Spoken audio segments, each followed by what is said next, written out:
Hello, oh.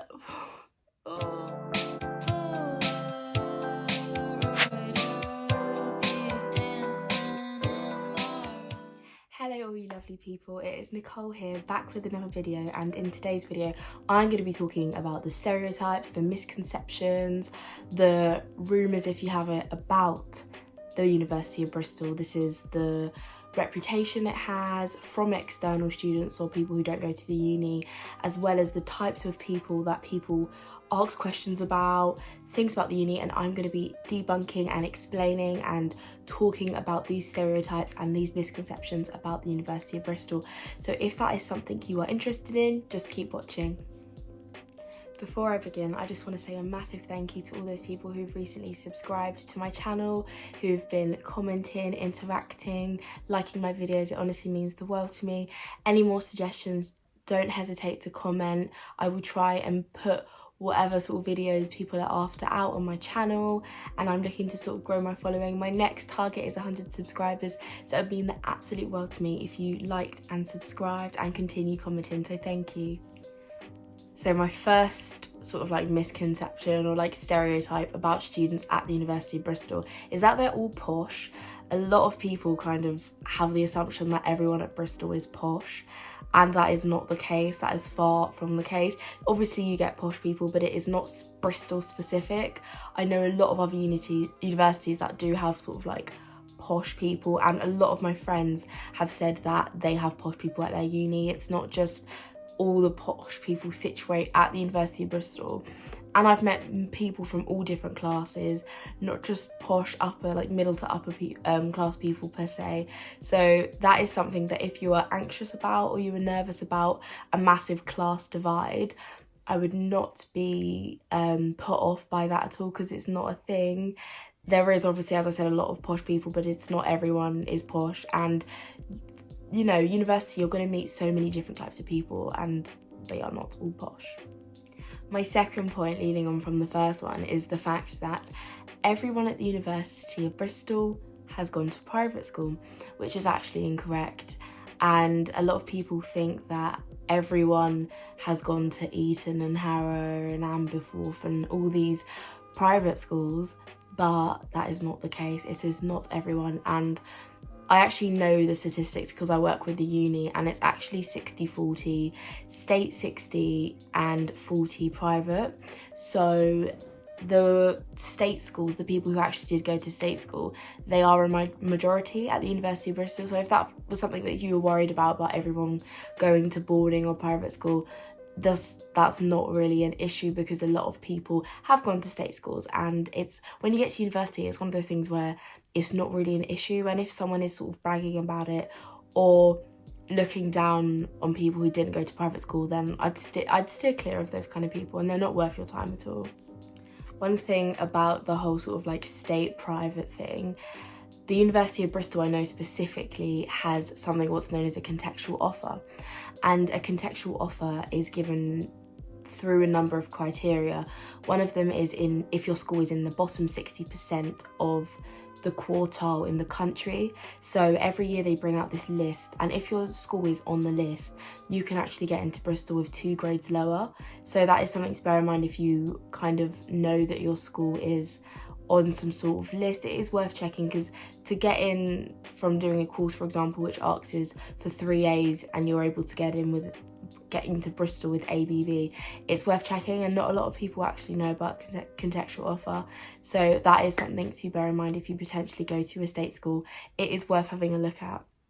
The third thing is that Bristol is racist, or it's not diverse, or it's predominantly white. And as somebody who's not white, my experience in Bristol has been nothing but positive. I've never been put in situations of where I've been discriminated against because of me not being white.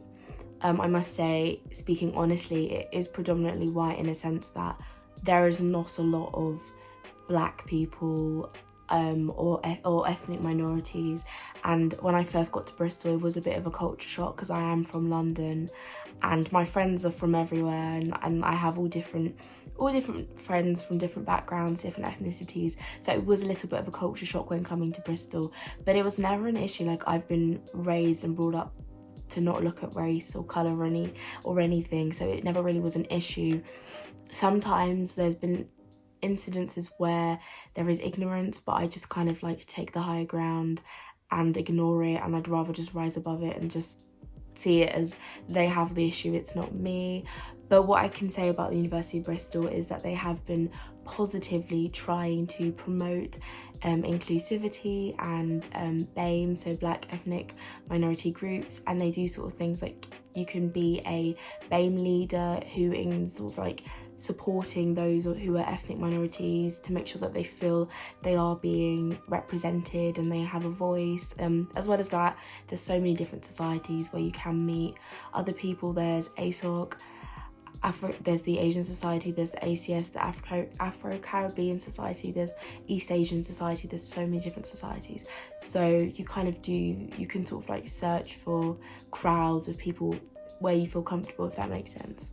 So the next thing that a lot of people ask or say about Bristol is that it's very druggy, and this kind of triggers me a little bit because it's not Bristol specific, it's uni specific that is druggy. It's not like everyone at Bristol is druggy, and I don't want people to get sort of put off when people were saying like, oh, Bristol's druggy, because it's not. I blame a number of factors such as skins and sort of like almost like glamorizing and showing the edgy side of Bristol, which people relate to with drugs. As well as that, we do have one of the biggest D&B scenes in the country, and obviously people associate the two together. But I've spoken to other friends at other unis and they've literally told me like the most craziest stories. I'm not gonna name any universities, but they've told me the most crazy stories. Like, one of my friends at his uni, a girl died of a drug overdose in the shower during freshers, and it's like, I haven't heard anything crazy like that at Bristol. Like, obviously drugs are there, drugs are everywhere, and people need to realise that at university, mum and dad aren't there, people are going to experiment, and it's kind of like, it's there. If you want to do it, you do it. If you don't, like, you don't have to really be part of it or like interact with it at all. And people just like need to stop associating Bristol with drugs, because it's just, I think it's like, from having 3 years now at Bristol and visiting other friends at universities and hearing stories, it is not Bristol specific. So that really shouldn't be something, if people are nervous about, that makes them not want to pick Bristol or not want to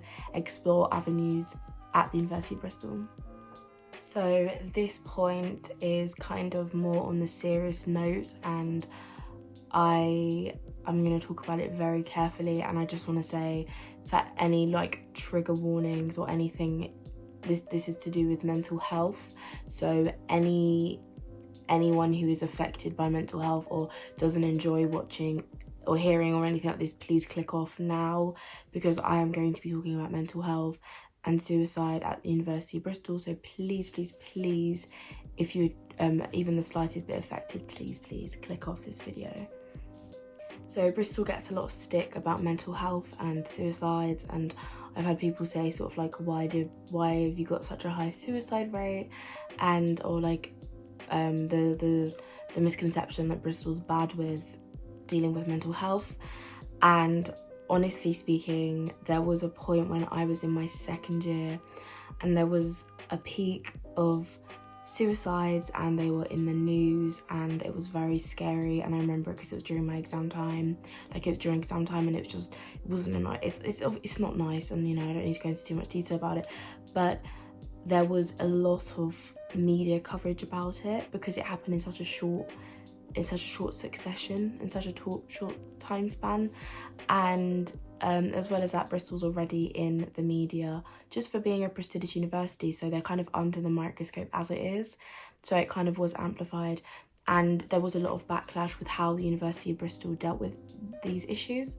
But I must say, speaking from like 2019 to 20, they have been continuously trying to improve through all different avenues, and Bristol really are trying to make their mental health better. So if that was something that people were worried about or concerned, then I would definitely look on their website and look at the sort of the new schemes and some of the new things that they're deploying in order to try and make their mental health services a lot better. And if you guys are interested in a video about mental health at University of Bristol, I will happily make that, or sort of how you can be supported through their different services and whatnot. And that's all for today's video. Thank you guys for watching. Please like, comment and subscribe. Comment down any suggestions or anything you'd like to see, any questions or anything about Bristol or anything uni related. I don't mind, and I will answer as soon as. Thank you for watching, and I will see you guys in the next video.